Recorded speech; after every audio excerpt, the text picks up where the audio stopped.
الحمدللہ وکفا والصلاۃ والسلام علی سید الانبیاء والمرسلین الا ان اولیاء اللہ لا خوف علیہم ولا هم یحزنون صدق اللہ العظیم۔ حضرات گرامی، آپ دیکھیں کہ جتنے بھی اہل سنت و جماعت کے بزرگان دین ہیں، اولیاء کاملین ہیں، صوفیاء ہیں، آپ دیکھیں کہ انہوں نے ہمیشہ قرآن و سنت کی تلقین کی ہے، شریعت مصطفیٰ کی پیروی کی تلقین کی ہے، اپنے عمل سے، اپنے قول سے، اپنے فعل سے، اپنی گفتار سے، اپنی رفتار سے انہوں نے ہمیں نبی کریم علیہ السلام کا ایک نمونہ اسوہ حسنہ دکھایا ہے۔ اس کی وجہ یہ ہے کہ انہوں نے اپنی ذات پر، اپنے جسم پر، اپنے اہل میں، اپنے عیال میں، اپنے اس معاشرے میں شریعت مصطفیٰ کو نافذ کیا ہے۔ شریعت مصطفیٰ اپنے آپ سے شروع کر کے اور اس کا پھر فیض، اس کا نور پورے معاشرے تک پہنچایا ہے۔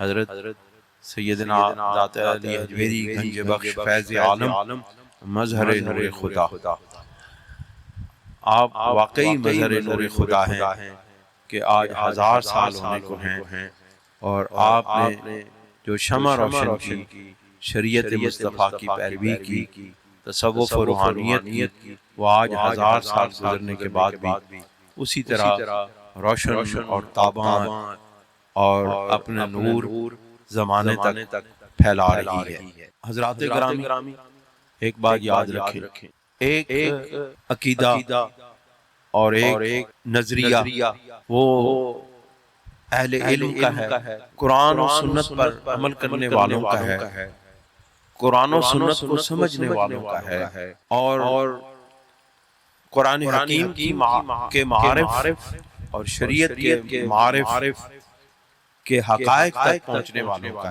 ہے، اور ایک عقیدہ ملنگوں کا ہے، ایک عقیدہ دین و شریعت سے دور رہنے والوں کا ہے۔ جو اہل حق ہیں ان کے عقیدے کی دلیل آپ کو قرآن سے ملے گی، وہ قرآن سے ہی دیں گے، وہ اپنے عقیدے کی دلیل سنت رسول سے، شریعت مصطفیٰ سے، حدیث مصطفیٰ سے دیں گے۔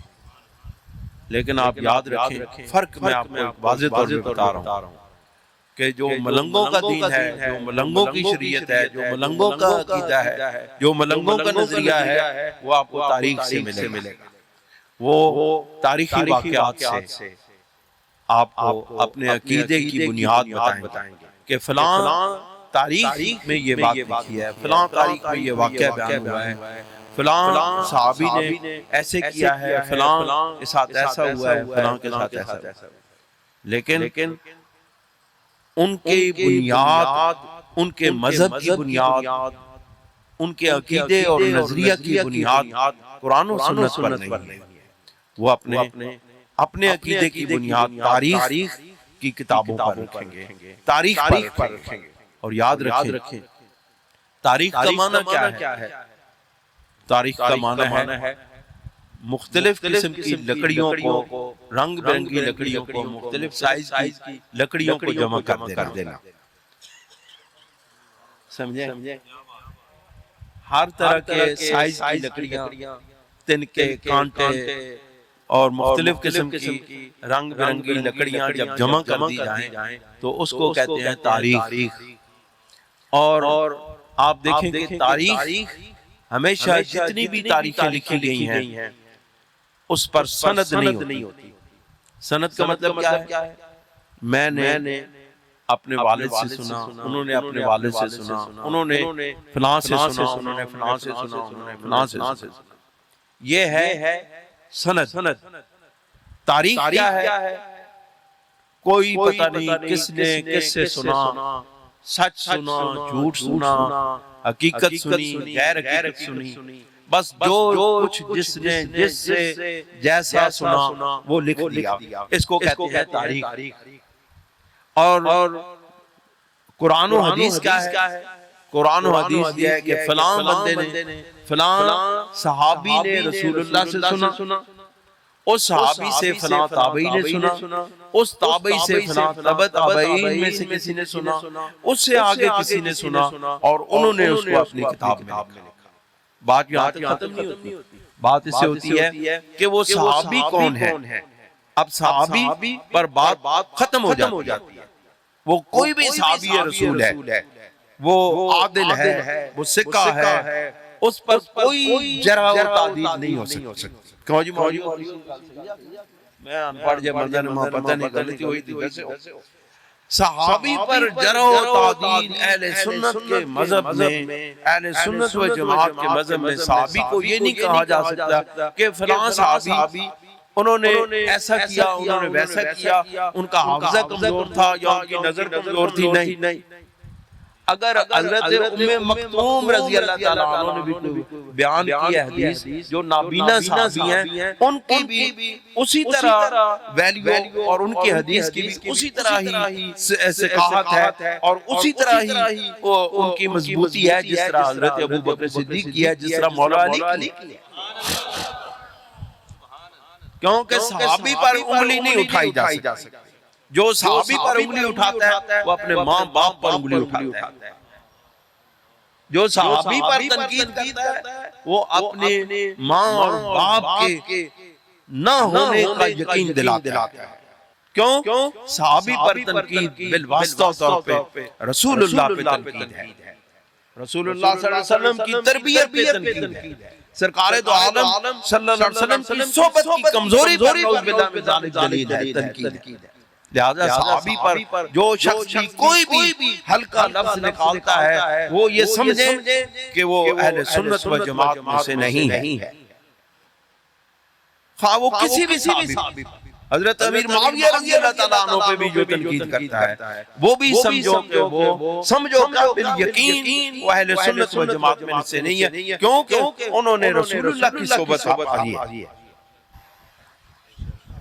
ان کے کردار پر کوئی امتی گرفت نہیں کر سکتا، ان کا معاملہ ان کے درمیان، صحابہ کے درمیان جو بھی معاملات ہوئے وہ جانے اور اللہ اور اس کا رسول جانے، ہم ان کے معاملات میں دخل اندازی نہیں کر سکتے۔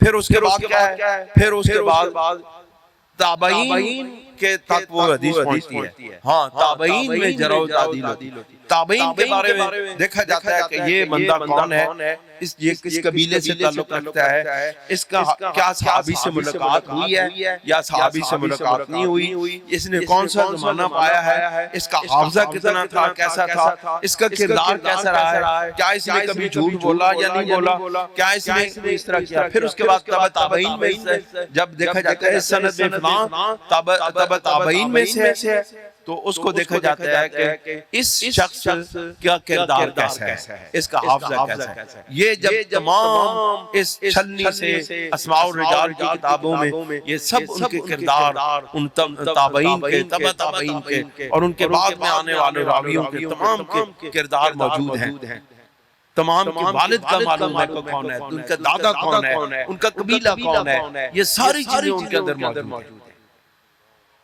اس چھاننی سے گزرنے کے بعد ہمارے اہل سنت کے ہاں اس حدیث کو قبول کیا جاتا ہے اور اس پر یقین کر لیا جاتا ہے کہ یہ واقعی رسول اللہ صلی اللہ علیہ وسلم کی حدیث پاک ہے۔ جب یہ بات کو تسلیم کر لیا جاتا ہے، یہ بات مان لی جاتی ہے، تو پھر ہر وہ فرمان رسول ہمارا عقیدہ اور نظریہ بن جاتا ہے۔ لیکن ملنگوں کے ہاں اس کی کوئی حیثیت نہیں ہے۔ ملنگوں کے ہاں یہ ہے فلاں امام نے یہ فرما دیا، بس کام ختم، چوتھے امام نے یہ کہا، پانچویں امام نے کہا، آٹھویں امام نے کہا، بس امام نے کہہ دیا، بس گال ختم۔ امام نے کس سے سنا؟ اب چھٹے ساتویں امام تک بات آگئی، کس نے، انہوں نے کس سے سنا، انہوں نے آگے کس سے سنا، انہوں نے کس سے سنا، اس کی کوئی ضرورت نہیں۔ لہذا یاد رکھو عقیدہ حق کس کا ہے؟ اہل سنت و جماعت کا ہے۔ کیوں؟ اس کی وجہ یہ ہے کہ ہمارے عقیدے کی بنیاد قرآن اور سنت رسول اور حدیث رسول ہے۔ ہم اپنے عقائد کی بنیاد تاریخ کی کتابوں پر نہیں رکھتے۔ تاریخ کی کتابوں کو ہم جو ہر وہ چیز جو قرآن و سنت کے مطابق ہو ہم اس پہ پرکھتے ہیں۔ تاریخ ہمارے پاس کسوٹی تاریخ کو پرکھنے کی قرآن اور سنت رسول ہے۔ ہم اس پر پرکھتے ہیں جو تاریخی واقعہ قرآن اور سنت کی اس کسوٹی پر پورا اترتا ہے ہم اس کو قبول کر لیتے ہیں، اور جو اس کسوٹی پر پورا نہیں اترتا ہم اس کو رد کر دیتے ہیں، خواہ وہ کسی بھی کتاب میں لکھی بات۔ اللہ تعالی ہمیں عمل کی توفیق عطا فرمائے۔